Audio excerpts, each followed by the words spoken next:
భద్రాద్రి కొత్తగూడెం జిల్లా పాల్వంచ 7వ డివిజన్ అభివృద్ధి చేస్తా, నేనే గెలుస్తా, నమ్మించి మోసం చేసే పార్టీల నుండి 7వ డివిజన్ ప్రజలకి నేను అండగా ఉంటా అంటూ ప్రచారంలో కత్తెర గుర్తుకు ఓటు వేసి నన్ను గెలిపించమని అంటున్న స్వతంత్ర అభ్యర్థి గుగ్లోతు శారద అన్నారు.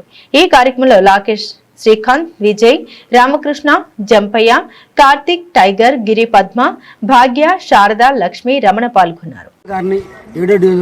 నుంచి గుగ్లో శారద పోటీ చేయడానికి కారణం ఏంటంటే ఈ గత 13 సంవత్సరాలలో కానీ ఆ గత 10 సంవత్సరాలు కానీ ఈ గత 3 సంవత్సరాలు కానీ ప్రభుత్వం ఎటువంటి న్యాయం చేయలేదు. దళిత బంధు కానీ డబుల్ బెడ్రూమ్ కానీ గత ప్రభుత్వంలో వాళ్ళు అనేక రకాల అవినీతి పాల్పడ్డారు. ఈ ప్రభుత్వం కూడా డబుల్ బెడ్రూమ్ ఫ్లాట్లని అవినీతి పరంగా విక్రయించుకున్నారు తప్ప ఏ నిరుపేదకు కానీ ఇక్కడ అందలేదు. ఇక్కడున్న స్థానిక నాయకులు అమ్ముకున్నారు. ఏ ప్రజలకు న్యాయం చేయలేదు. అందుకోసమే స్వతంత్ర అభ్యర్థిగా గుగ్లో శారద నిలబెట్టి చేయడం పోటీ కారణం అంటే ఇదే కారణం.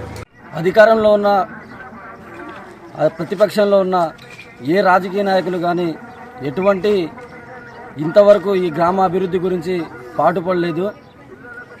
ఇప్పుడు వచ్చిన 30 సంవత్సరాల తర్వాత కార్పొరేషన్ ఎన్నికలు రాగానే ప్రతి ఒక్కళ్ళు డబ్బు ఆశ చూపించి ఈరోజు ఓటర్లు అడుక్కోవడానికి మా వాడవాడకు తిరుగుతున్నారు. ఈ ఎన్నికల్లో డబ్బు రాజకీయాల్ని అంతం చేసి నిజమైన నిస్వార్థపరులైన రాజకీయ నాయకులే అదేవిధంగా మన వాడవాడలో ప్రతి ఇంటింటి డోర్ ప్రచారం చేసి నిస్వార్థపరురాలైన శారదమ్మ గారిని ఇండిపెండెంట్గా నిలబెట్టి గెలిపించుకోవాలనే మా పోరాటం.